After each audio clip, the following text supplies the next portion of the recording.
How to install mods for Megabonk game on Steam. First, you will need to open up your browser, and then you will need to search for Megabonk mods, and then you will need to click on the Thunderstore link, and then you can also open up the Nexus link.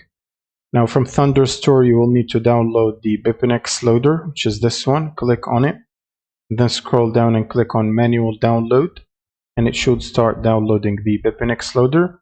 And then you can go back and look for the mods that you want to use. So for example, this one, which will toggle everything, weapons, tomes, items, and it will basically unlock them all.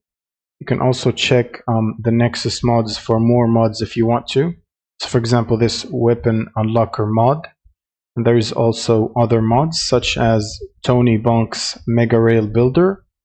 So I'm going to basically download this one right here, which is also in the Thunderstore website.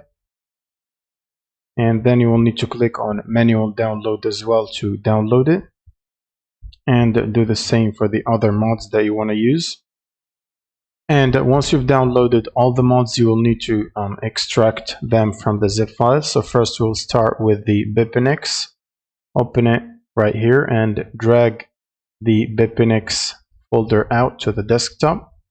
And then you will need to open up Steam and right click on Megabonk, go to manage and browse local files. And then inside the local files right here, you want to move the BipNX loader.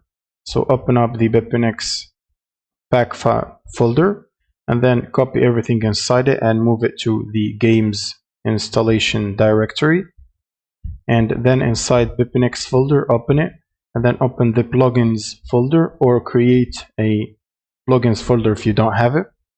And then you will need to put your mods here. So I'm going to open up the mods zip files that I downloaded, for example this Tony Bonk's mod, and only extract the DLL file from it to your desktop, and then open up the second mod or any other mod that you'd like to use.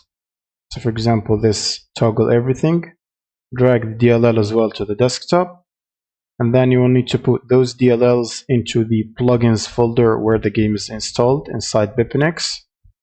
And once you do that, you will need to run the game once. So from Steam, run it once. Now, once the game loads for the first time, you will need to click on the exit button and yes to close it. And then you will need to open it up again. So the first time to initialize the BipNX, and the second time will basically load your plugins. And once you run the game for the second time, it should load up the mods. And then you can start playing the game and using the mods. That's pretty much it for this video. Subscribe if you find this helpful, and see you in the next one.